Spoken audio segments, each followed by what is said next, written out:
drive the 13 Mitigator Ford Fusion. I'd like to thank you for listening to Let's Talk Racing.tv.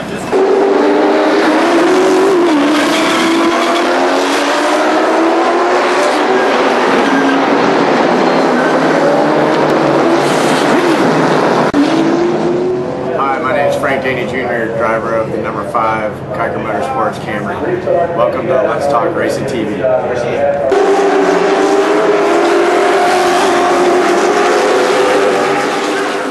With Rockingham Speedway. Thanks for listening to Let's Talk Racing.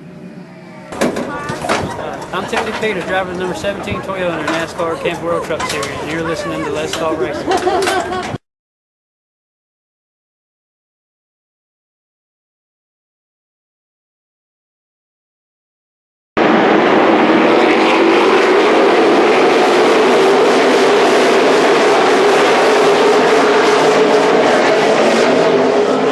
Hey guys, I'm Daytona 500 winner Trevor Bain, and thank you for watching Let's Talk Racing.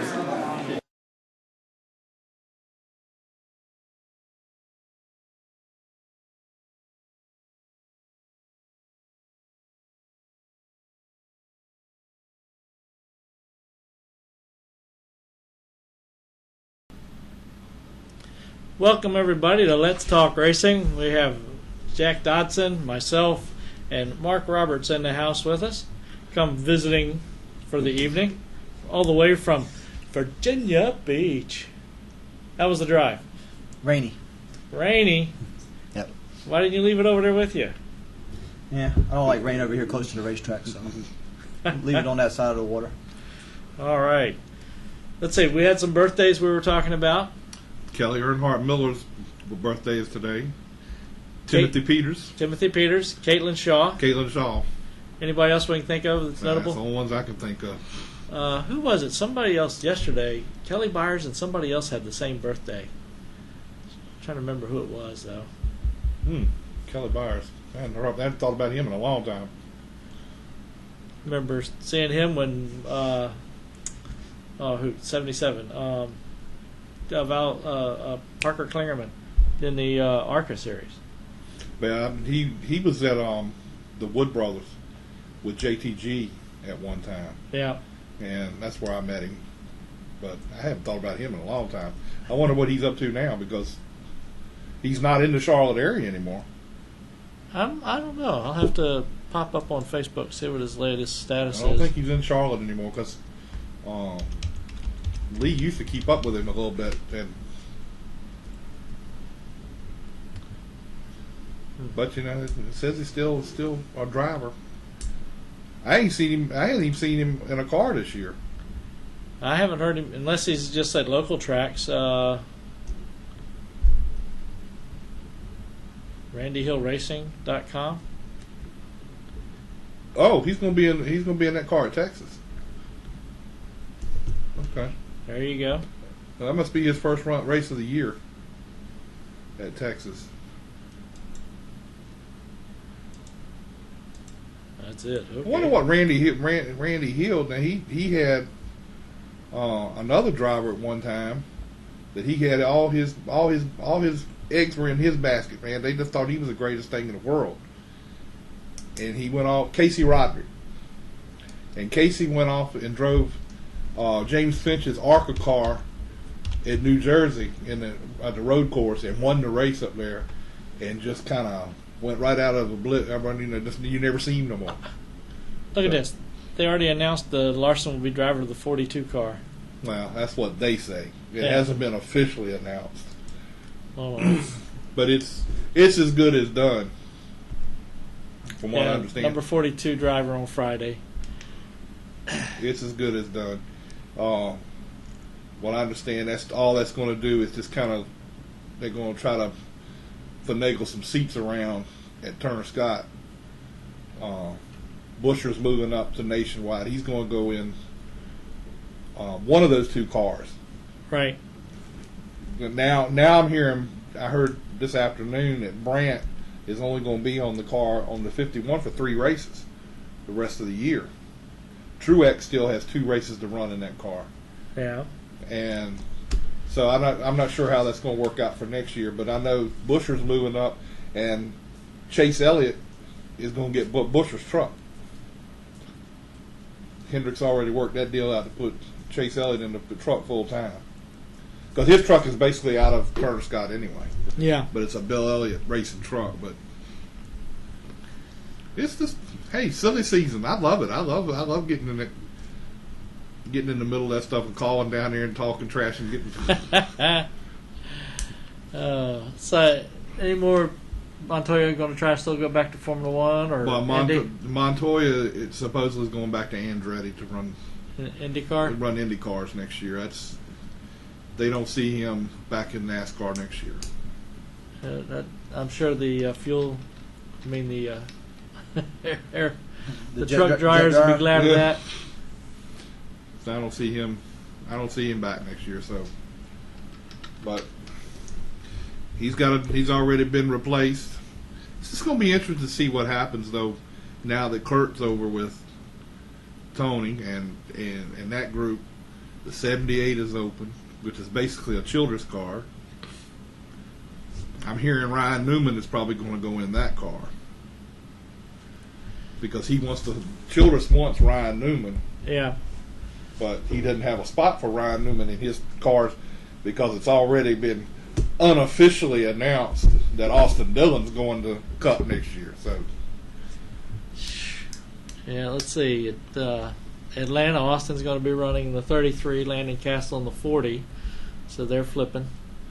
Allmendinger in the 47, Mike Bliss 51, 32 is Hill, and of course Mark Martin in Tony's car. 19 team needs to get in by speed. I'm wondering if they're not going to pull that car. What do you got? 44 teams. Yeah, I'm not sure whether they're going to pull it because that's Bliss's car. The 19 is Bliss. Right. So I'm wondering if they're not going. TriStar is not going to pull that car. Yeah, you know somebody would jump in there. Well, I mean, I'm sure they got people who want to jump in it. You remember we were talking to Sergio Pena a couple weeks ago. Yeah. And he's talking about he went to TriStar and is working out an agreement on TriStar. Well, I called and talked to Greg Connor at TriStar. He said, yeah, I saw him here in the shop, but I didn't know he was looking for a ride. So I don't know where that's going. I think that's what I need to do with Terry. Just take her down to all the different shops and go visiting, looking for rides or something. Hey, they say that's the best way to get in the door good is just walking around in them shops down there. Yeah, I was trying to talk her into taking and doing the Masters Legends race. The big one at get qualified out here at Langley for that. She said, "Ain't no way she's gonna be out there racing no freaking Legend." Sort of unquote. And of course, you already went to Harry Scott part. Well, that's another one of them best kept secrets in the whole wide world right there. ESPN and TNT could be leaving NASCAR after this year. Early. Got to talk that they're going to leave after this year. I don't know how that's going to affect NASCAR itself. And there's a good one right there. Gene Haas's deal with Kurt Busch. He wanted to build a team. The opportunity to see his name in Victory Lane. Well, Tony's brought him into Victory Lane. Well, see, the thing about it is Lions brought him into Victory Lane. But see, this is going to be a Gene Haas deal. Yeah. This is going to be, it's going to be Stuart Haas Racing, but this is his deal. I mean, he's the one who set all that up. I mean, Tony wasn't even involved in it, and he even admitted it on TV the other day that he pulled a few strings. And bent a few rules. And Zippy said Tony was okay with getting a fourth team, but he wasn't ready to have it this coming season. Maybe 15, but. Well, now Haas he's going to sponsor that car out of his own pocket. So he's got deep pockets. Oh yeah. He got out of prison last year. He's made plenty of money since last year. So. Oh, yeah, Mark, you're over there with him tonight. I'm getting a wealth of knowledge over here. Stick around. You never know what you're going to find out here. Got that right. JJ's going to have a couple of more races added by United Mining Equipment. And you saw Georgia Peanut Commission is going to sponsor Reagan. Oh yeah. in And look, Atlanta. there's a race team for sale. There Rest you of go. the Red Bull Racing. There you go. That's perfect for you. There, you go down and get your. We're already working on our team. We're looking at getting. It's got nationwide ARCA cars already. Got about a dozen, 10 or 12 cars. So that's a little close. While we're doing the stuff, I might just have to go check this out and see what they got. You know Gene Peters Joy? Isn't that? I'm reading there. It must be. That's Mike Joy's mother. Yeah, Mike Joy's mother. She passed away Monday.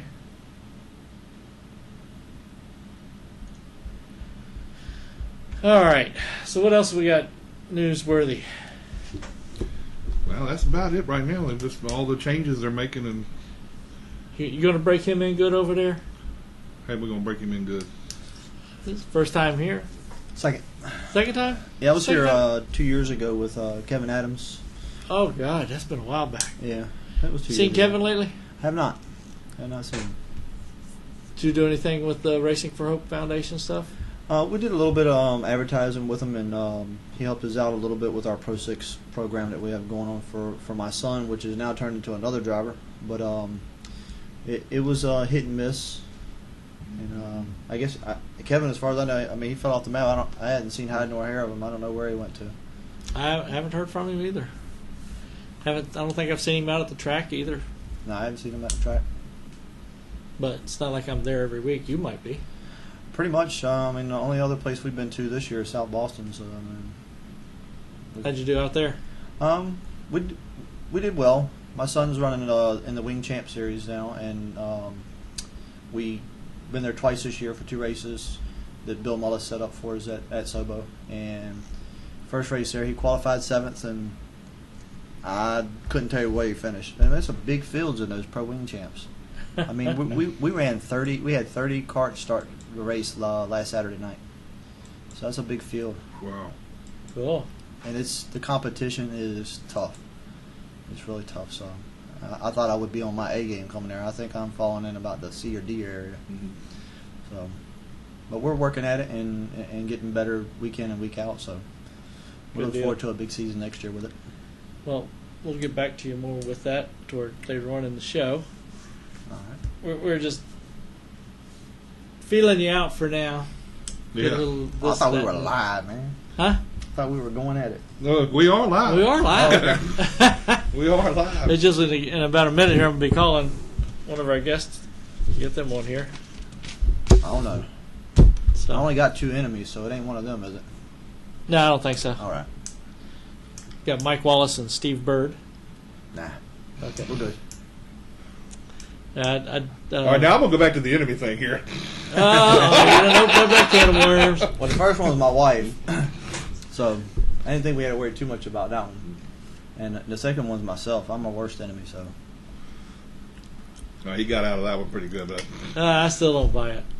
I mean, you go to a racetrack. You got to have some enemies somewhere. I'm sure Really? everybody's got some. I mean, I don't care to know who mine are. If they can love to hate me. I'm just there to have fun. Watch my son grow within the sport, and I enjoy working on the cars. So I'm not a participant. Now, you said that somebody else is in the car now, or is he in? My son and Cody Carlton have both been in the Pro 6 car this year, but my son has not ran a feature event. And we linked up with Cody Carlton this year. I met him through arena racing. Him and his brother have both been around arena racing for several years. And I think we've had him on the show. Cody's he's a good wheelman. The kid, I mean, gets some temperament issues straightened out with him every now and again, but other than that, he can wheel it. Whatever we put him in, it just seems like he can drive it, you know. And Cool. he's just a little aggressive, I think. Love you, Cody. I know you're gonna bash me for saying it, but But hey, I mean, if you're not a little bit aggressive, you know, it's hard to compete against some of the competition that we run against. So I expect to see more of my son in the Pro 6 car next year. If that's what he wants to do, I'm not going to break the bank or kill myself over it. I want to make sure that's what he wants to do, and I don't think his heart was really in it this year. He's had a lot of fun with the Pro Wing Champs, though. Oh, he'll get back into it. And just something you. Well, I don't know your background a whole lot. Yeah, but Steve is right. once you get into How that, you doing? you know, you got it in your blood. You can't. It ain't gonna come out. Put your hold and switch over to the main line. Okay. It seems like the only thing he wants to do is All right. play Xbox and go to the racetrack. So. Well, that's normal. So much for that one. I twisted the wrong one down. Oh well. Anyway, go ahead. Steve Bird, how you doing? Hey, pretty good. How you guys doing? I'm doing good. This is Jack Dawson, Yep. and got Roger Brehm and Mark Roberts. Mark Roberts with us here in the studio. I'm excited about having you on here. I've known you. You probably don't remember me, but I used to hang around with Jason a lot when they were with Woody, and so I know a little bit about your background. So tell us a little bit about your background, about how you got started in racing and what all you've done in racing. Well, I've really done a lot. I run modifieds all my life when I was a kid, and I was the first full-time employee at Race Hill Farms. If anybody remembers Race Hill Farms, we run Talladega with Ron Bouchard in '91, and then I went to work for Moroso. I worked for Robbie all his life until he died, and went on to Kenny Wallace from there. Kenny won his first couple races. I think we won 3 or 4. And Steve Person, and then my 7-year stint at Base Motorsports. Won 3 championships there, Busch Grand National Championships, and of course the championship with Ron Moroso. And now I'm semi-retired. I just got CBS Racing and put together turnkey cars and go help people at the racetracks when they need some help. Yeah, you've been around for a long time, and one of the things that I've always been interested in, I was a real big Rob Moroso fan when Rob Moroso was racing, and he just seemed to be a major talent. Tell me a little bit about him and your impressions of what you think he could have become.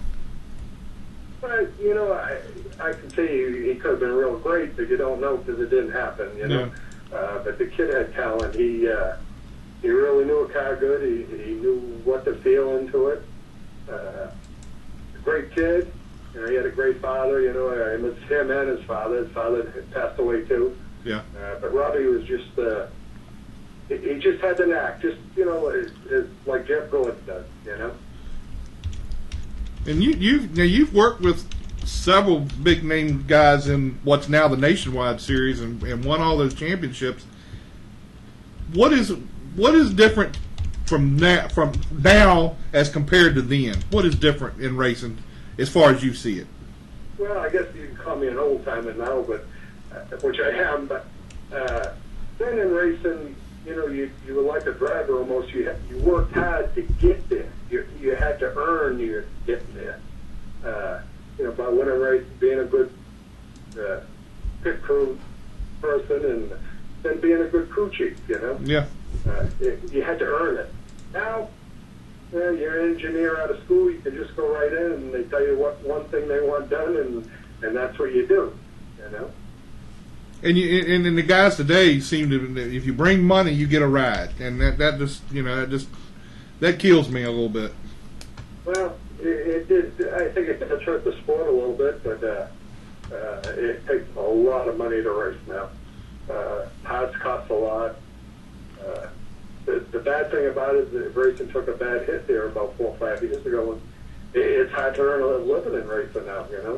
There is a lot of good paying jobs, but there isn't plenty of jobs like there used to be. Now you were involved with the Hooters Cup series at one time too, I know, and that to me seemed to be the what racing used to be. When you were with Woody Howard and that group. World Cup was a pretty good series. It's still trying to keep going under a different name now, but I worked with Bobby Gill when he won his championships early in the 2000s, and Woody Howard and Eric Cale. I really had a good time in the Pro Cup. I go to a race now and then to help somebody. Anybody calls up that needs some help, I'm willing to give a hand if I can. Well, that's good because that would keeps you around the sport a little bit. I know, like we were just talking a few minutes ago. Once you got it in your system, you can't get rid of it. Yeah, but it's nice after 40, 50 years to have weekends off to go do what you want, ride your bike or something. I enjoy that a lot now too. But you said you're doing some stuff with some race cars, so you still got it in your system. Oh yeah. So what other things do you see in the horizon for you? Do you see you possibly ever coming back and getting back into racing thing like the truck series again, where they don't have such a big schedule? No, I've been in the office a lot here and there to do that, but I'm just pretty happy now having my own little business, like they say, and I can pick my times when to work, and then when I want to lay on the couch and watch a race on TV on a Sunday, I can do that. So tell us a little bit about the business you got now. Now you're building cars and stuff like. Tell us a little bit about that. FCB racing is, I turnkey cars, or if you need repairs, body-wise, and put the car together completely, or a lot of going to people's houses, helping them set their car up a little bit, seeing if, where they got a little problem, try to find it for them, and go to races, try to help them out the racetrack, get a little faster. Wow, so you're still messing with the cars. Oh yeah. Like you said, I'll never get it out of my system, but like I said again, it's nice to have weekends off. All right, now looking back over some of the guys that you've had that you work with, the drivers.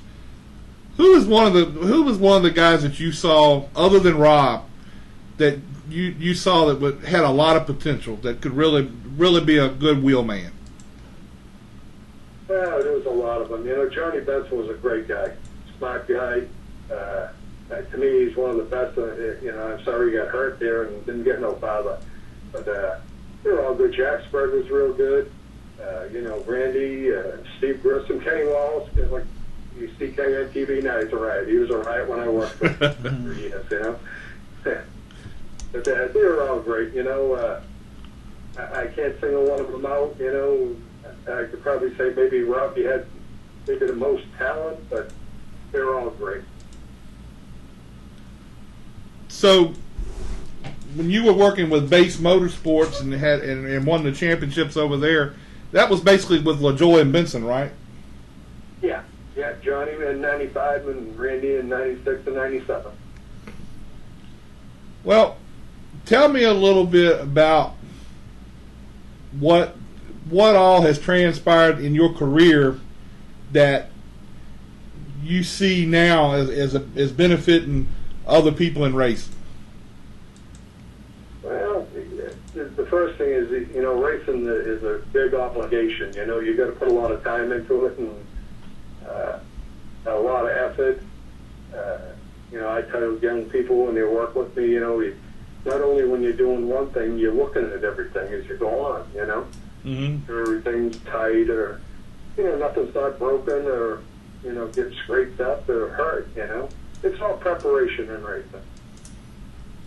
And how hard was it to work with Jason? I know sometimes that had to be hard to do. With who? Jason. Jason. Yeah, your son Jason. Oh, I get on him all the time.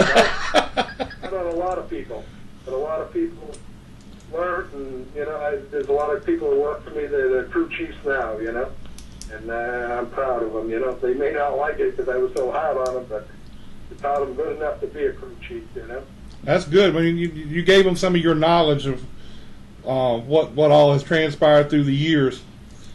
What is one of the biggest things that you've seen in the cars itself that has changed, other than the setups and stuff? The differences in the cars from when you were racing back when in championships and what they are today. Well, back 5 years ago, we were creative. We read the gray pages of the rule book a lot, you know. And we didn't get in that much trouble for it, you know. Nowadays, you can't do that. There's big fines and a lot of points taken away. It's a big difference. I think we were making ourselves more engineering back then, when now you just laid out straight rules, and that's it. Well, I'll tell you, I appreciate you taking time to call and talk, letting us call and talk to you tonight. I've always been a big fan of yours, and especially since I met you the few times that I saw you down in Charlotte. And you were always right on in the game all the time, every time I was around you. Well, I appreciate it, and call anytime. All right, well, we appreciate it, and thanks for your time. Okay, take care, guys. Have a good night. Good night. Did you get your questions answered? Well, yeah, pretty much. I got one. It's kind of hard that he's not in it now. Yeah. You know, but I remember the days when he was in it. And I spent, when I would go down, when Lee first went to Charlotte, he was working with Woody on Woody's pit crew. And I would go down to the shop and hang out with those guys. And he could tell you some things. I wouldn't have brought it up on here, but, you know, he could tell you some stuff about some racing. And I've always picked it up and ran. I've always liked being around him, but for some reason he's just one of those guys that I like being around. So, well, that's good. You know, what can I say? Are you going to buy the team now? You're looking at you.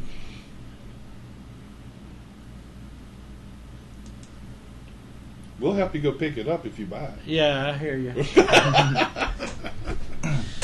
Oh, jeez. But Steve Bird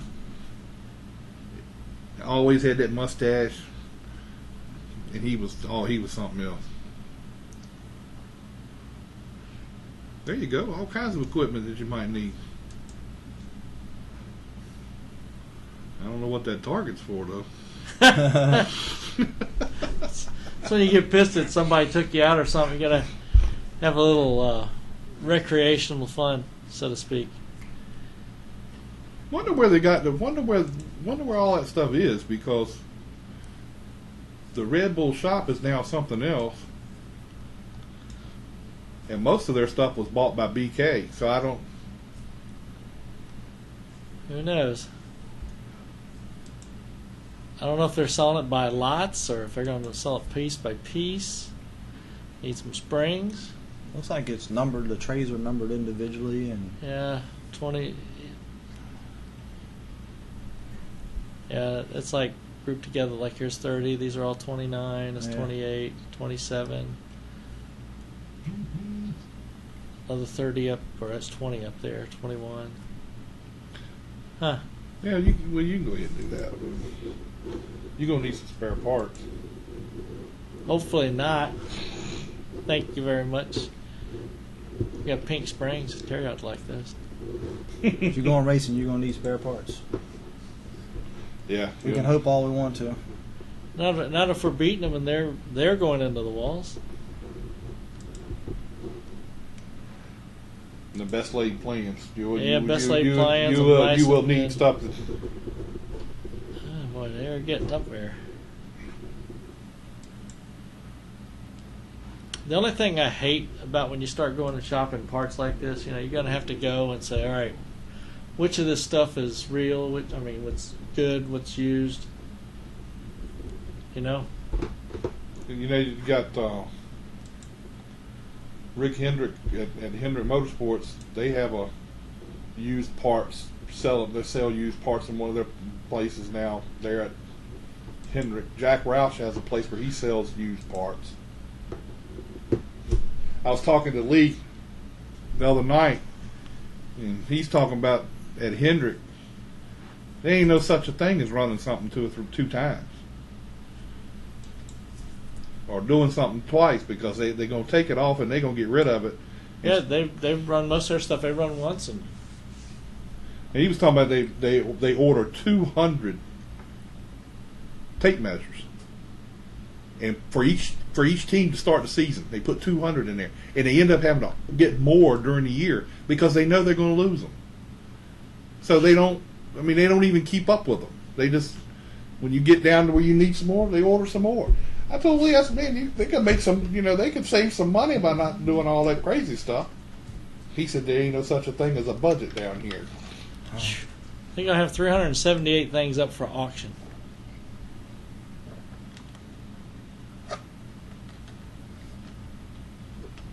There were still more pictures popping up while we were looking at the other stuff. Plenty of good stuff there. Oh, let's see. Let's give Mikey a call here.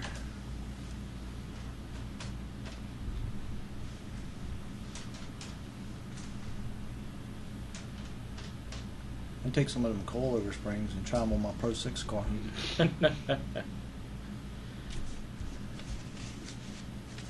See if there's any progressive ones in there. Might not be able to sneak that past Shane Laws though.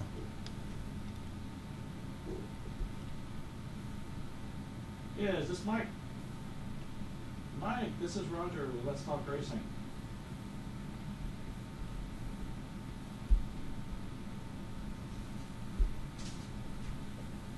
Okay, go ahead and shoot that to me. Right? What was that, 788? Yeah, he changed his number.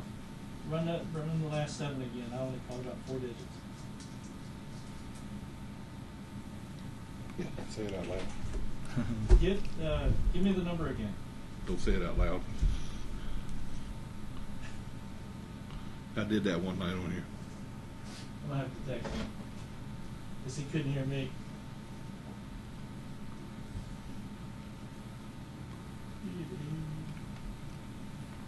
That's how you had to get me too. Text me. Oops. I seen that number popped up. I figured it was somebody I owed money, so I just didn't answer. Oh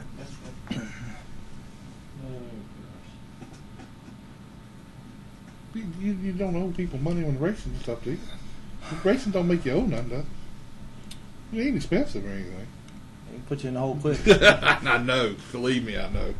Many years I've been involved. I mean, I've done things that weren't the right things to do financially, and I've had to work my butt off to get out of the hole, and fell upon unfortunate financial circumstances where I had to go to people and say, hey, I realize I owe you for this or whatever, but can you work with me, or Yeah. or do you want your stuff back? Just to try to save face and make it right, because I don't want to be that guy, but. A lot of people do that. They get themselves in a big bind with racing, and I made up my mind when I was racing that I wasn't going to do it. But that best like you said earlier, best laid plans ain't going to work the way you want to sometimes. What was your home number? I could not hear you.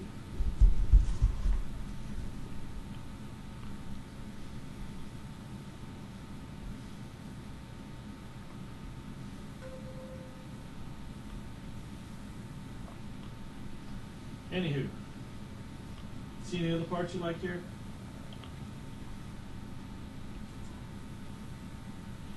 Have you ever been down to Charlotte after the season's over with, when they start getting rid of and they have them auctions and stuff down? I've gone to an auction for fear I would buy too much shit. A few years ago, I went down and spent a couple days in Charlotte with a guy, and we hit a lot of those auctions and stuff. Now, I wasn't buying anything because I was out of it by then, but I was with him. And I'm going to tell you something. He came back with all kinds of You might as stuff. well answer. It should be him. Let's talk racing. Hey, Mike Wallace calling. Hey, Mike, how you doing? This is Jack Dodson. How's it going? Oh, I'm doing well. We didn't hear you. Roger said he didn't hear what you said about the number earlier, and so. Yeah, Yep. for some reason we've been having a lot of cell phone issues, but I'm on a landline phone, so we're good. Well, I appreciate you calling and taking time out tonight. I got Roger and Mark Roberts here with us in the studio. And first thing I want to ask you about, tell us a little bit about last week in Bristol. I felt sorry for that when I saw that car after you come off the track. Yeah, well, we had an issue of, I guess you'd call it a mechanical issue, or, you know, who knows what you'd call it, but had a sway bar arm come loose, and it slid the sway bar out the right side of the car and cut the inside of the right front tire down in practice. So to say the least, those tires never cut down going straight. They always only do it under a big load, and we were wide open getting off a turn two, and that thing blew and hit the wall, and unfortunately destroyed one of the JD Motorsports Chevrolets. In a team like yours that you're working with JD Motorsports, a wreck like that or a crash like that really takes a toll on everything, doesn't it?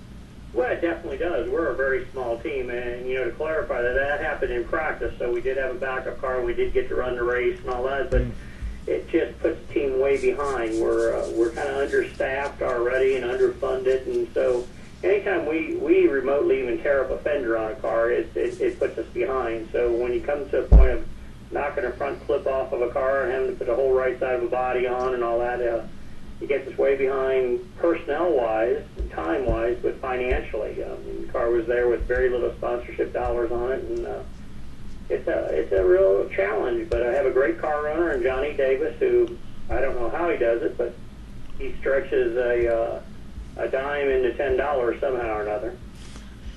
The question I was going to ask is how in the world does he do what he does? That was me, and we both kind of agree about each other the same. We just have a passion for motorsports and NASCAR racing in particularly. We'll sit and talk around and we'll condemn ourselves for what we do, and then all excited about going and getting back to the racetrack the next week. And I think it takes racers like a Johnny Davis and Mike Wallace to keep the sport healthy in its way. I mean, you have all the mega teams that seem to have a lot of funding, a lot of support, a lot of people behind them, and they're the ones winning races on, which they should with the resources they have and the key personnel they have in place. But we'll beat them on some given day. We're just not sure when it's going to be. But if you noticed over the past years, our speedway program has been very good. We've led races there, been in a position to win, and we just can't get it done. It seems like we lead them up to the last lap or the last half lap to go and get tore up. But we're gonna climb this mountain and conquer it here before long. Yeah, I would like to be able to redo a video with you again, Mike, and this time having you winning the race and talking about it that way. Yeah, well, we'll be happy to do that. I'm sitting in my office at home, and I'm looking at an October 2011 Coca-Cola 250 trophy picture from Talladega. I drove Kevin Harvick's truck down there, one race deal, and won the race. And anytime I get a look down, I just come in and look at that trophy and look at the most recent picture and know we can get it done. Mike, you've always been a guy that's known for your prowess on a super speedway. I mean, it's a known fact that you do well on super speedway races. Is there hope that someday you may get into another Cup car with some little better funding and try to move on a little bit more than what you're doing right now? Well, that still is everyone's goal to Cup race or get back to Cup racing. I had an opportunity for a period of years to drive a Cup car. And, those situations change. I was able back in 2001 to run 8 races for Penske Racing and run second out of Phoenix, ran some, really well in that car. They unfortunately closed that car down or got rid of the 12 cars people knew it at that time. And, it's been a struggle to get back in really good race cars. And I hope to. I still think I've got the ability to get it done on the racetrack. And, you think about this, guys have been able to race these race cars since 1991. I moved from St. Louis, Missouri, went in the NASCAR Midwest Region Championship. I've got an opportunity, and 20 years later, or 21 years later, I'm still getting to drive race cars and getting paid for it, so I'm pretty excited. Now, I saw Chrissy race several times out at Hickory when I was down that way. Is she doing anything with racing now, or is she trying to get back into racing or anything? Well, to be honest with you, Chrissy just put in what you call her total application trying to get involved with the NASCAR diversity program. She has, in 2011, she went and won the ASA West Region Championship, the track championship, won 6, features that year, and did everything she was supposed to do, in regards to getting recognized. But as you well know, sponsorship dollars are very difficult. And it isn't just sponsorship dollars, it's networking with the right people. We know there's money out there. There's plenty of money out in this country, but it's finding it. It's finding the people that will understand how motorsports can help their program. And but the answer, yes, she still wants to race. She's still trying to race. She's, like I just said, applied for the, put her name in for the NASCAR diversity program to see if she can get selected to be one of their drivers. And, we're hoping good things will materialize out of that. Well, I saw her race, and I tell you, I saw her come from the back twice in one race, and at Hickory, and I know she can drive a race car. So I hope she gets there. Well, I appreciate that. I'll pass that on to her, and she's sure trying hard. She needs the support from everybody out there. I told her the other day, I said, Chris, every day or every weekend at the racetrack, somebody's always asking me what you're doing, where you're at. And she's, Dad, I want to be there just as bad as you want me there. Yeah.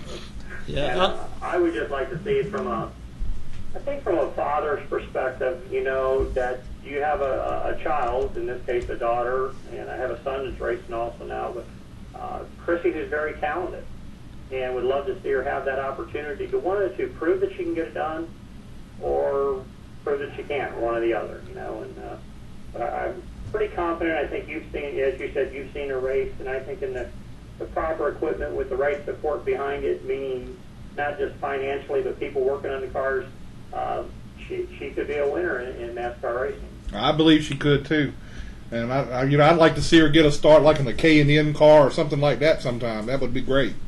Well, she's working at it, and as you're talking to me here, she comes walking in the door. So tell her I said hi. We haven't had her on the show for a little while lately.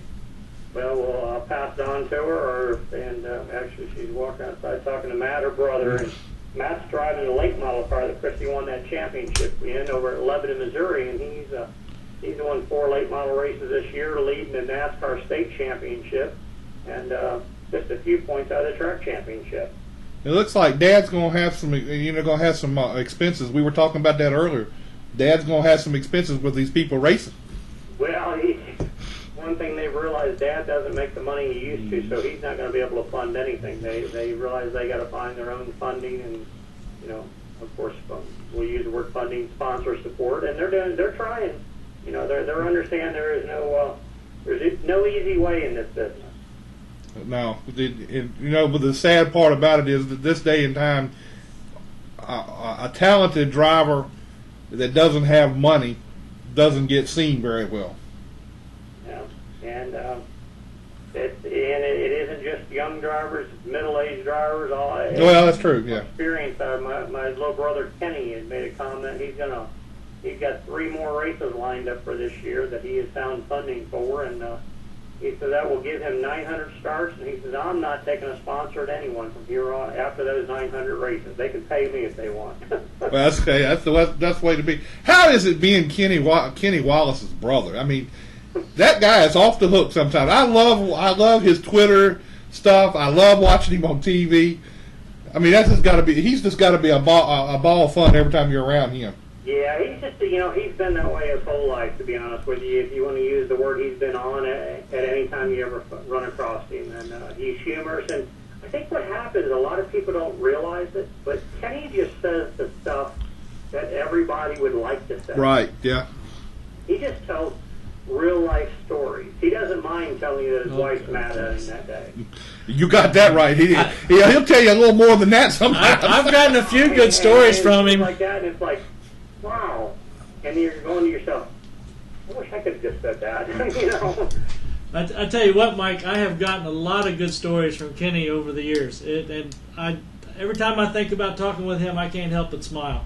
Oh, yeah, well, that's the great part about it, and that's why he's so well-liked. Got a great position in the television world right now, and has been voted NASCAR's most popular driver in the past, and we as our family and Kenny as himself, we're very appreciative of the race opportunities we have, and why not have fun with it? I mean, think about. I went today and I did I was a guest judge at an MDA charity lockup event. I saw that. And I was downtown in the Wells Fargo, big, beautiful bank atrium, and we watched all the people walk through, going to work, coming from lunch, going to lunch, whatever, and they were all miserable. There wasn't a soul one smiling. It's like, what are you people so miserable about? And I was kidding some of them. And it's like, come on, life's just a journey. Let's enjoy this while we're here, You know what I think is great is the Wallace family. Your dad was a racer and won a lot of races, and I think it's even great to know that Rusty made it to the Hall of Fame, and it's just, you all have such a history in the sport. Oh yeah, well we're very appreciative of that. We've all worked hard for it, to be honest with you. There's really no freebies or free rides. We're just kids that grew up in St. Louis, Missouri. Our father raced as a hobby. That's what a lot of people don't realize. He just raced for fun. He never thought you could make a living racing, and wasn't exposed to the NASCAR world as we know it today. And Rusty, of course, we'll blame it on him instigating it, be it by moving down here and win the championship, and now Hall of Famer. But it's pretty special for our whole family what we've been able to accomplish, the appreciation. And I think the older I get, the more I realize how much people are very complimentary of our family name in the sport. And that makes me feel really good. It means we've treated people good along the way, and we've had a good time doing it also. I tell you myself, I've met just about everybody in your family, and there isn't anybody I could tell anything bad about of y'all. Because you've always been really good when I've been around you at the hauler. Your brother Kenny, when you're racing, he's coming up over to the pit cart, watching what's going on, talking with Johnny Davis, and it's nice that the whole family supports each other. Well, we're just very appreciative to have the opportunity to race cars, and every weekend I line up anymore, and I tell people I'm one of the 40th luckiest and the 40th best drivers in the world. Not just in the U.S., but NASCAR racing in the nationwide series, there's only 40 drivers, so if you think about it that way, it puts you in a pretty small, select group, makes you feel pretty good about yourself, and all the people that surround you. Johnny Davis, who owns my race team, is just such a great guy, hard worker, and passionate about what happens. We both appreciate each other, so it's fun to do. It's enjoyable. We'd like to have some more money. That'd make it a lot easier. But the one thing about it, we all know where we would spend the money if we had it. So I'll put it up to you three guys to find us some cash. What do you think about that? Hey, if I had it, you would be more than welcome to it. I can tell you that. You don't have to have it yourself. You just got to help us find it. But I've tried to find money for race teams around here. It gets hard to do sometimes around here, but if I could get a hold of it, I'd be more than glad to get it to you. I'll put you on my list, Mike. Just put me on the list. We'll move me to the top of it. All right. Now this year with Johnny Davis, you got Landon Castle over there driving now. I've known Landon for a while. How is it? How are y'all working together, or do you all spend a lot of time working together? We do. Our teams do. I mean, of course, our teams work together. We're a small team. You got to remember, guys. There's only 3 or 4 people on each team. Yeah. So it's very small. Landon has a full-time cup ride driving for Joe Falk and Mike Tillman in the 33 car. So once he's done with practice at most races, he's over at the other side or coming back, and we'll talk on occasion. Probably more than people think we do. We realize every week we figured our cars must be about maxed out because we qualify right next to each other or within 2 or 3 spots of each other every week. And he's been an asset to the program. He's a smart young man and does a good job in race car. And he's got a good history too, as far as how he came along, being a test driver over at Hendrick and everything, and then driving James Finch's car or something. I mean, he does have a knack for getting in races. Yeah, well, he's been around for quite some time. It's not like he's a young man, but he's not a rookie by any way, and he stretches imagination.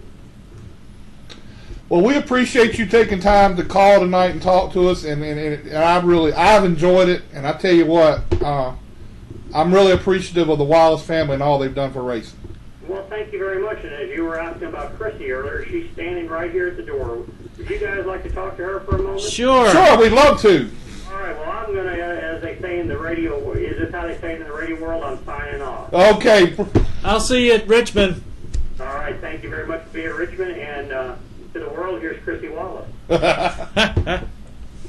guys, how are you guys doing? Hello, Chrissy. How are you? I presume you got my text message? I worked a little bit ago and was coming over here to Mom and Dad's to help them bale some hay. Oh, okay.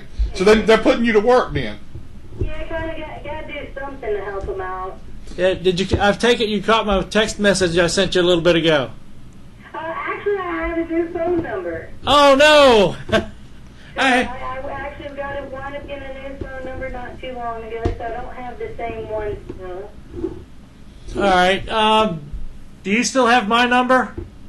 Not quite for sure. I don't think so, because it's totally different phone.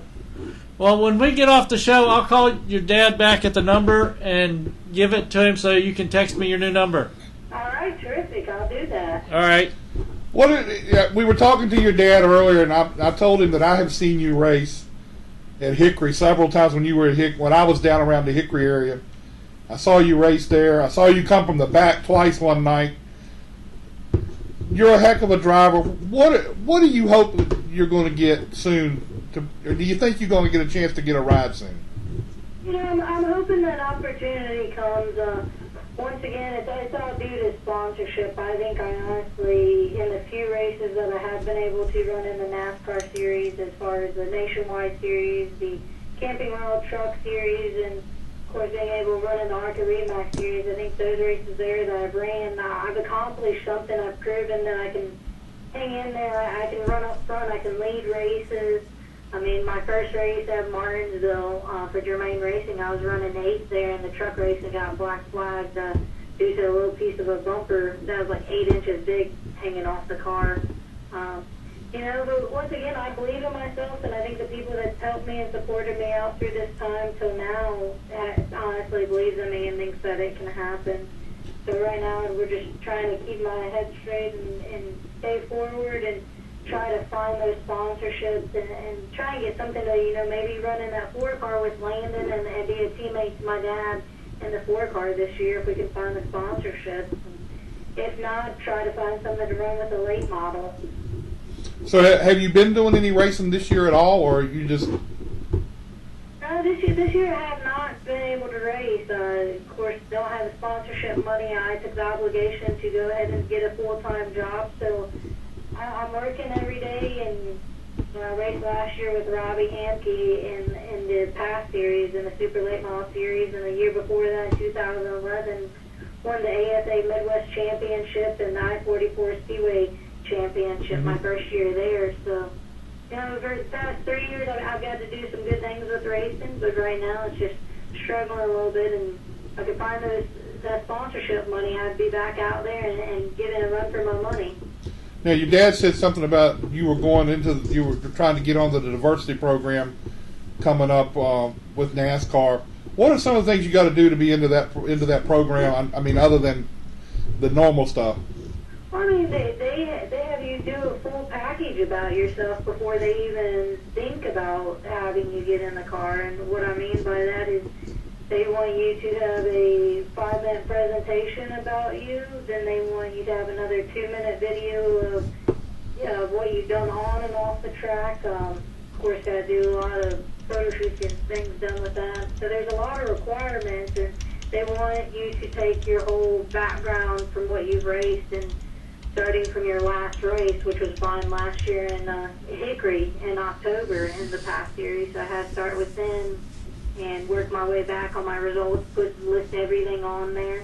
So they want to know where you raced at, your results, what you've been in, and then they wind up having a group of the NASCAR presidents and the owners going a handful of cars, and I mean a handful of cars for people going. After that, they kind of do a test driving deal where you got to compete against each other to get into your spot. So nothing's ever given to you. This is going to be actually the third time that I've applied for the Drive for Diversity.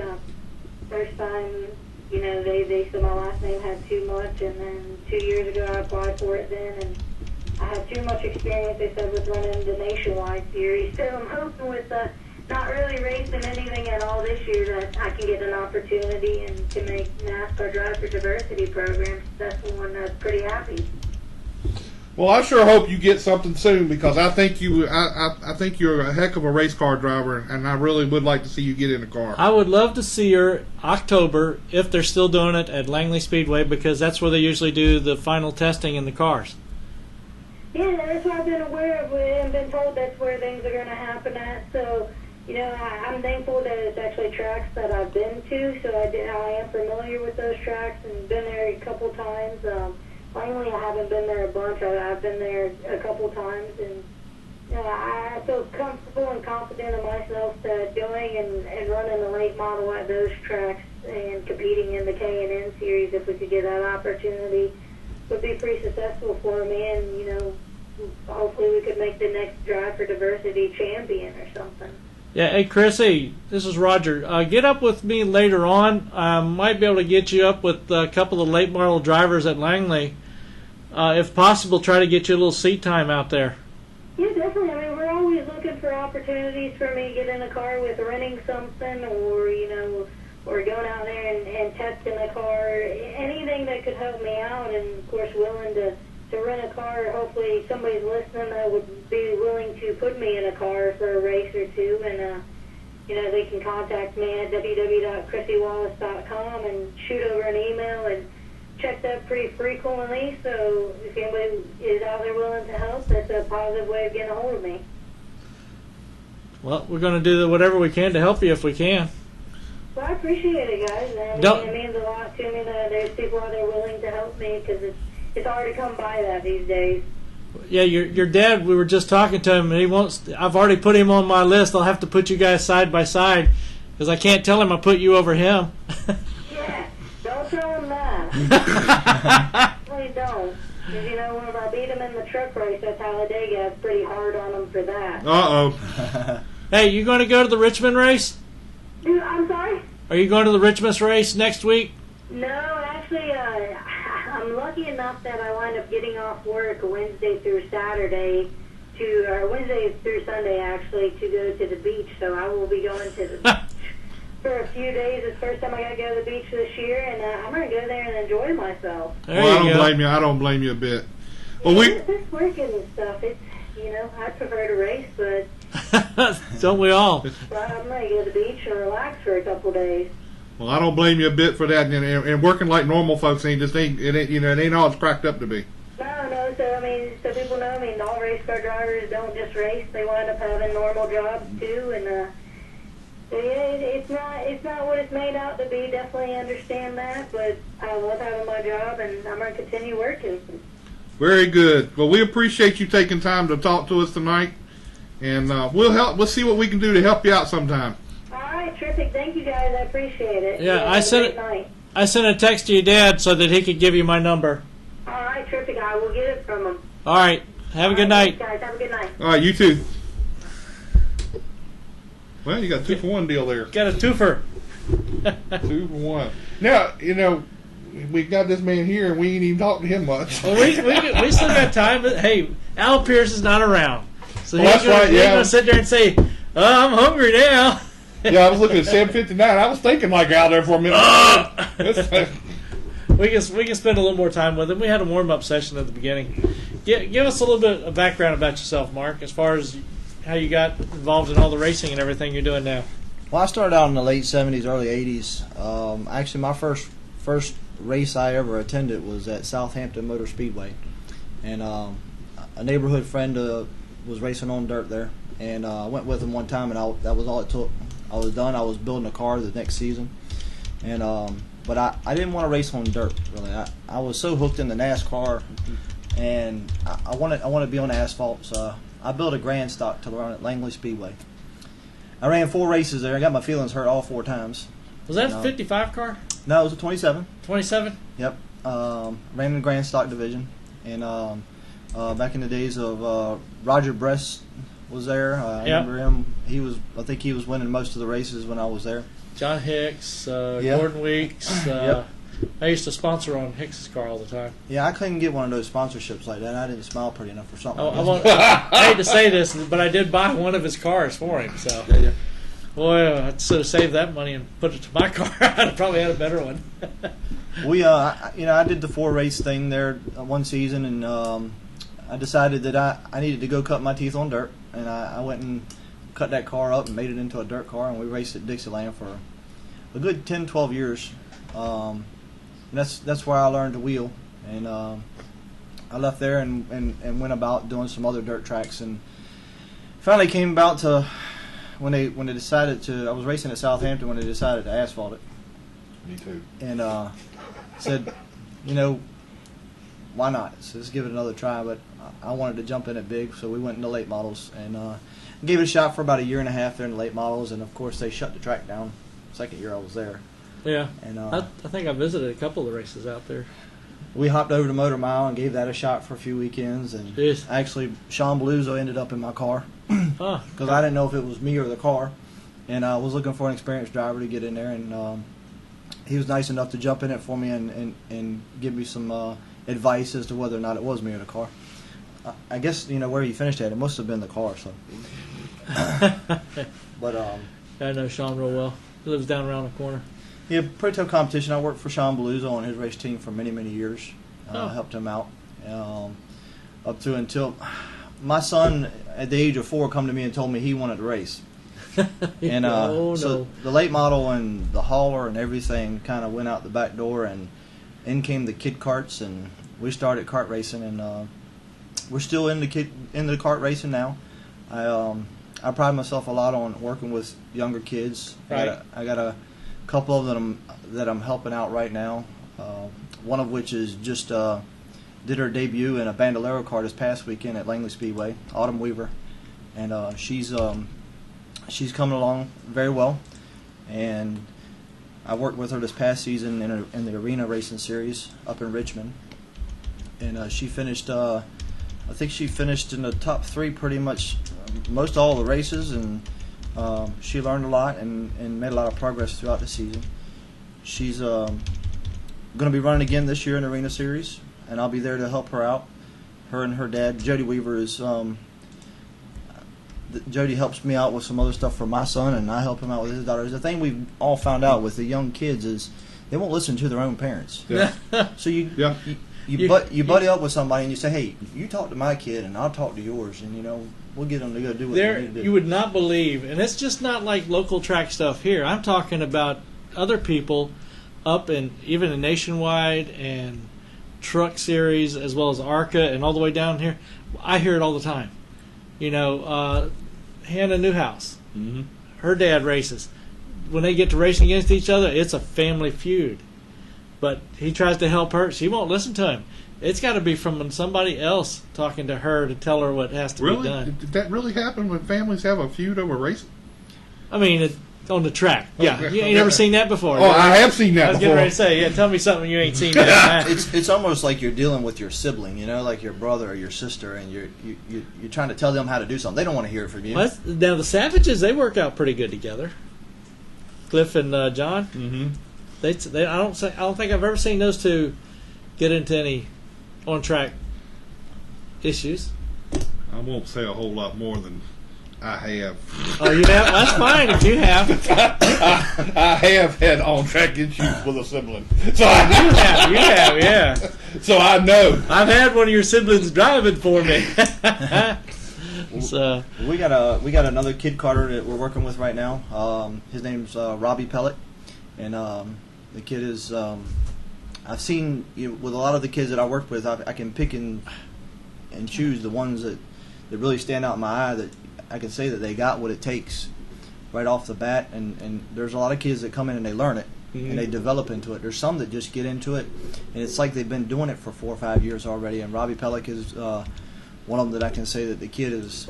He's really shown me that he can wheel a go-kart, and he's won several races this year. And his dad's a great person. His dad is also a new team member to my son's Pro Wing Champ team, Robert Pellick. And so we have Robert Pellick, Cullen Roberts, and Madison Murill, who just ran a wing champ race for us this past weekend. She was substituting for one of our drivers who had to make a trip to Bristol this weekend. Oh, okay. And that driver is Scott. Scott has been a tremendous help to us on the Pro Wing team. He's like that mentor for my son. He can talk to my son and get some points across to him and help to get some of that feedback out of him as to what the karts are doing. There's the Pro 6 series we're involved in now, which we've been in it for a couple years on and off. We really I put a lot of hard labor into the car last winter to try to get it up to snuff, and we brought Cody Carlton on board. And Cody Carlton is, like I mentioned earlier, he's a wheelman. The young man can drive a car, and I don't think that we're going to see anything that he gets in that he doesn't put it out front at some point in time. He won the opening race this year as a rookie in the Pro 6 Series, and stay tuned with him. I think you might see him in a modified soon. Wow. Sounds like there's something in the works for that. I'd like to get a plug in here for a new sponsor for Autumn Weaver, if I can. Go for it. Extreme Pizza at the Jefferson Common Plazas. I think I said that right. The Jefferson Commons Plaza. It's a new pizza restaurant. You didn't bring us any? They're not open yet. Oh, Coming to you soon. We're owed a pizza at least already now. Yeah, but that and Autism Speaks is something else that Autumn has stepped up to the plate to speak in behalf of, and she did an interview with a local newspaper last week, and during that interview she made a comment that just tickled me pink inside. She wanted to race for more than just an $8 trophy. Yep. So that's the autism awareness thing is something that's near and dear to her and her father and her father's other half, girlfriend, if you will. And so they're gonna beat the bushes and talk to people and try to help out with Autism Speaks in the upcoming years. Good deal. And you mentioned the arena racing. Is that picking up steam up there in Richmond as far as? I mean, I was following the arena racing for a long time. I mean, Derek Miller and Travis and all of them were racing. Scott Perlman. I would make the trips to wherever they were racing, but when it went to Richmond, it seemed like it didn't have the same. And I haven't been in a while now, so this was right when I think one of the first when they first moved up there. Well, I can tell you that throughout the season last year, it had its highs and lows. I think Ricky Dennis is doing what he does best, and I think that it'll probably develop and get better, and maybe they'll have the stronghold that it had when it originally started here back when it was at Norfolk and at the Hampton Coliseum. But I do see a weakness in it. There's definitely not. They don't have the car count that they used to have. They started that youth series about 4 or 5 years ago, I guess, which my son participated in as well. And that youth series really has, with that added in there, they still have 2 less heat races, I believe, than they originally had when they first started this thing off. So I like to think that it's picking up some steam. There's still a lot of interest in it, and hey, I mean, for what it's worth, I mean, where else can you go and race for a $10,000 purse? No, that's true. So I had to give it to Ricky Dennis when it comes to that. I mean, he's been able to sustain that over the years, and I'd like to think that he's going to continue to do so. I know we're going to be involved in it again this year. Cody Carlton's going to be in there. I think he's going to be the one to beat this year, and I'll be there side by side with him and Autumn Weaver as well to help them along in any way, shape, or form that I can, and because I just love working on the cars. That arena racing was really neat. I enjoyed it when I knew the guys that were racing it. I mean, there's some guys now that I really don't know that well, but it was really neat when it was here in Hampton and Norfolk, and you go back and forth. But I haven't been that much since it's been in Richmond, so I hope it does well too. I'd like to see it come back this way, but I don't know all the stipulations and what Ricky's up against and what he's dealing with as far as where it ends up at. I know that Richmond, that's where he originally tried to start this thing out to begin with, and so and maybe that's his homeland, and excuse me, that's where he wants to try to make it work, and I think he can do it. Now, at one time he had the series racing in Charlotte, because I went to the races down there when they had Kyle Busch and Denny Hamlin and all of them racing the race down in Charlotte, and I was down there for that. And then there was a series they were doing arena racing in Wisconsin or somewhere at one time. Is he still branched out in those areas? I know he's not in Charlotte, but is he still branched out in the Wisconsin area? Because I know Dave Sensabaugh was racing. I don't know. I can't answer that question honestly. From what I understand, really the only living arena racing that's going now is in Richmond. So yeah, I've gotten a few invites by them to come out and do some stuff, promote it for the show. It's still good racing. I mean, where else? I mean, and Ricky's making it affordable for fans. I mean, where else can you go and take the family and spend $30-$40 and get to see a bunch of cars flip upside down and drivers tear stuff off? I mean, it's really a lot of fun to go there. I mean, I enjoy it. I love it. But I would just love to see it pick up more steam and get some more involvement in it. But I think Ricky's he's done the best he could with But he had it. I mean, when he expanded it to Charlotte, I didn't think it was going to last long there, because that night they had Kyle and them. I think they had a bunch of people there, and the next week I think they had less than 1,000. So, well, you bring in the names and you bring in the people, of course, and we all know. I mean, and they didn't last long after that. I mean, they cut that one out, but. I think we had Chrissy Wallace here for a whole season running it, I believe. Yeah. And she did very well on it there. And my son was actually racing in the youth series at the time when she was here. And man, you talk about their family and how nice people they are and so down to earth. I mean, she fits right in with them. Yeah. My wife, before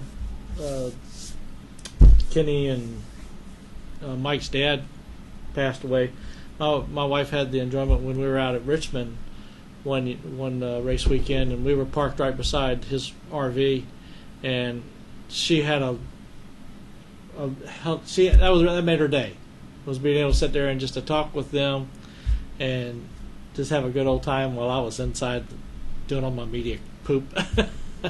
But she just had a good old time with them. And I've been around Mike. I used to do Mike's website for them for a whole year when they lost their website guy till they finally got one that they needed. Came out, like I was talking about in the beginning, we did a voiceover. We had a rather long video of him racing out at the Daytona race.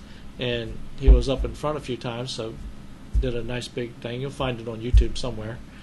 And of course, Kenny, I've met Rusty. We helped bring Rusty up here for the Boy Scouts of America a few years back when he was still racing. Helped get that rolling. Some tons of good conversations with Kenny, whether at a dirt track, whether out at Richmond, whether any place, even on the show here. We've had Kenny on the show, and oh my gosh, he is one hilarious guy. After the show, I'll have to tell you some of the things we talked about. The whole family is great. Yeah, they are. I've really enjoyed what little bit of time was spent around Chrissy, and I think my son enjoyed it more. He felt like he was in the presence of and he was of big name people, and that was cool to him at his age. He was 10, 11 years old.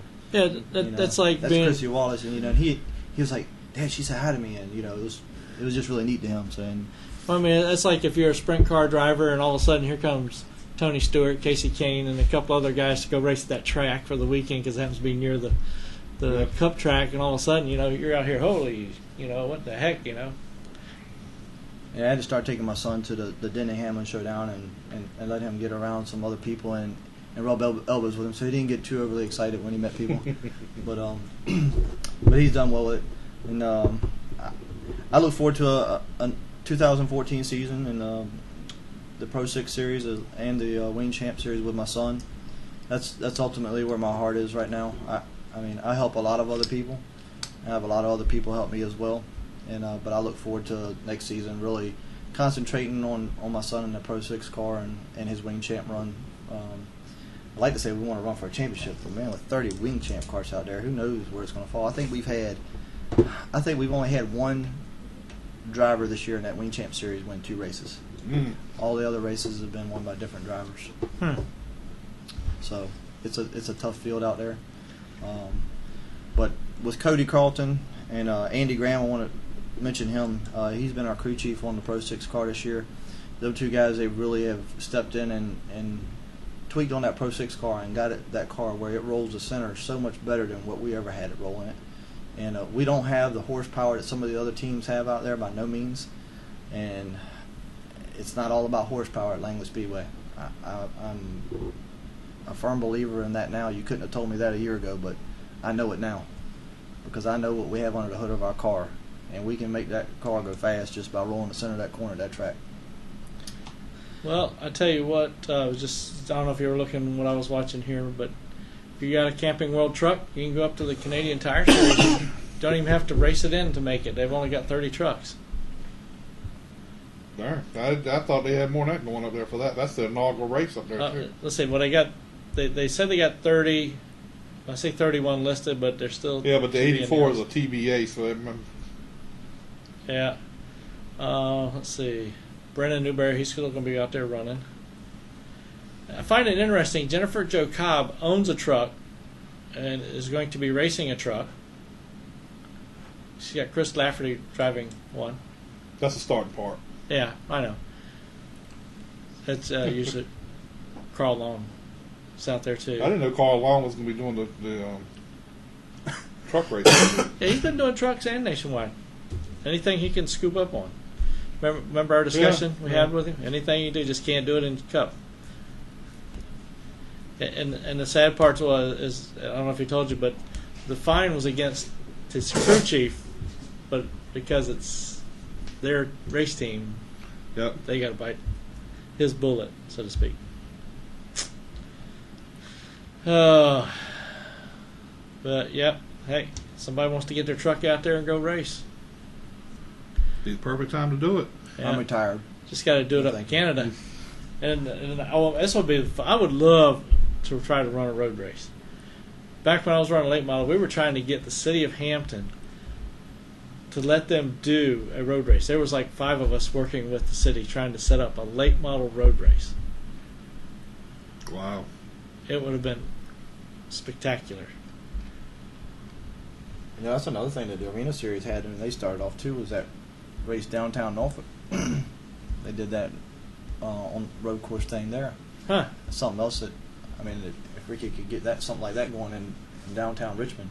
Yeah, that'd be good. Yeah, it looks like 2 nationwide cars are going to have to go home this weekend. Got 42 so far. Apparently Eric McClure is still out sick. Yeah. Hopefully he gets better. I have to give him a shout, see how he's doing. Word I got was he's going to probably be out for at least another 2 or 3 weeks. Yeah. Yeah, Jeff Green's going to drive his car this weekend. What was it he wound up having wrong with him? It was man. That's what I'm saying. It's right here, and I remember.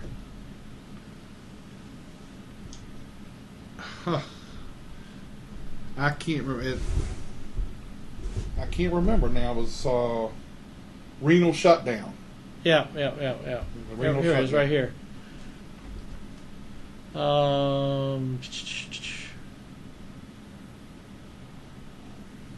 Undisclosed illness, that figures. Well, no, they got it. You go down a little bit further. Yeah, acute renal failure. That's what he's diagnosed on the 12th.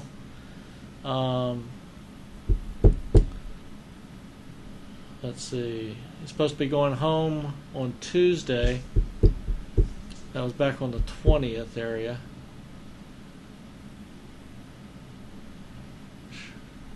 Goodness gracious, enough updates here. Talking about maybe getting back in and around Chicagoland. That'd be. He's trying to get the green light to get back into the car because he wants to stay in the top 20 in the driver's points.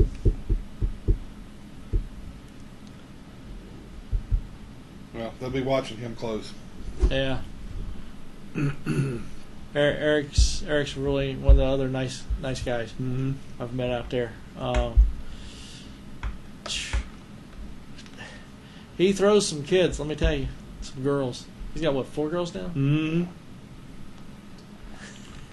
Sound like I'm talking about our dogs when they throw pups. It's girl after girl. He's gonna have to have his own girl volleyball team. I can see why he's having problems with renal shutdown. Yeah, me too. I got twins. I got twin girls. Oh goodness! How old are they? They're 7 now. They tried their hand at racing too. When they were 5 years old, we bought a kid kart for them and went out there, and both of them tried it, and they didn't really take to it though. One of them, she ran 5 or 6 laps, I think, when she was going down the backstretch at Langley, and she went straight into the wall, just like she didn't even see the turn was there or something, you know. Sometimes those kid karts, you know, the new kids coming out there, it's fun, you know. Yeah. But it's also gotten to a point where it's very, very competitive too. So. Yeah. That would be sort of fun though if you had twins that one of them's racing, the other one races also. Oh, yeah. And if one of them wants to take off a week's vacation, just sub for the other one. I mean, DNA testing all comes up the same. Fingerprints may not be the same. I can't remember if fingerprints were the same in twins or not. No, they're not. But my twins aren't identical. But most people have a hard time though. I mean, they're like, which one's which? So they can't tell them apart. Mom and Dad can. But the Savages, if you catch them the wrong way and one of them decides to shave and the other one doesn't or something like that, and you sit there. I had a run-in with their father a few weeks ago, and of course everything's under the water now, and we're good now. But you know, I didn't recognize Mr. Savage. I knew him. I think he was involved in the level of kart racing on the Sunday shows with the HRKC when we maybe first started with my son, and then so I recognized him, but I didn't recognize him, and he come and talked to me about an issue he had with my son on the track. I didn't know who he was. I mean, I kind of like, who are you? You know. But then after talking to one of his sons, I know, and one of his other drivers, it all came together, and I realized who he was. Well, anything else you need to ask this young man? I'm good. He done got all his people out there. That's good. Yeah, I wanted to give a shout out to all the guys, and I hope I didn't leave anyone out. If I did forget you, I apologize. But I do knocking on his door later on, and I did forget a couple people I want to say thank you to, and Tommy Jackson, Little G.I. Joe Surplus. He's helped us out a little bit this year, and also Affordable Transmissions in Chesapeake, Virginia. They've helped us out with the Pro 6 series a little bit this year, and they're building a new car right now, and I think it'll be out at the next race for the Pro 6 series, and we'll have the new Dodge, the new Camaro, and the Ford Mustang there to race at the next race. It's looking like for all three in the Pro 6. all three of those are Pro 6 cars out. You got drivers for all of them? Yep. Damn. I'm liking to think that I want to see if we can maybe get those 3 cars side by side and get a nice picture of them out there, because they're beautiful cars. ARP Bodies has come up with a very good body, and all right. So they're racing what, this weekend? No, we're off 2 more weekends, I believe. I think we're 3 weeks out now before we race again. Terry will be here by the 3rd. It's like the 23rd or 24th. I think I have to look at the calendar, but that I went over to Affordable Transmissions to look at Jordan Wood's car, and after the body was hung on it, and that Dodge looks mean. It really does. It looks nice. I like it. But I don't like it as much as I like my Camaro, but I'm biased, so. Well, is that a wrap? That's a wrap. That's a wrap. All right. Well, I'd like to thank everybody for checking us out, enjoying our conversations and the people we talk with. Until next weekend, see ya. See ya. Good night. Hey guys, I'm Daytona 500 winner Trevor Bain, and thank you for watching Let's Talk Racing. Hi, I'm Robert Richardson Jr., driver of the number 23 Dodge Challenger for R3 Motorsports in the NASCAR Nationwide Series, and you're watching Let's Talk Racing. I'm Teddy Peters, driver of the number 17 Toyota in the NASCAR Camping World Truck Series, and you're listening to Let's Talk Racing. Here's your 2011 champion, David Brehm. Hi, this is David Flens, driver of the 33 NASCAR Late Model, 2011 Old Dominion Speedway Track Champion. Thank you for watching Let's Talk Racing TV. I'm Sam Hunt, driver 42 car. I want to thank Let's Talk Racing. Hi, my name is Natalie Sather. I drive the 94 K&N Lady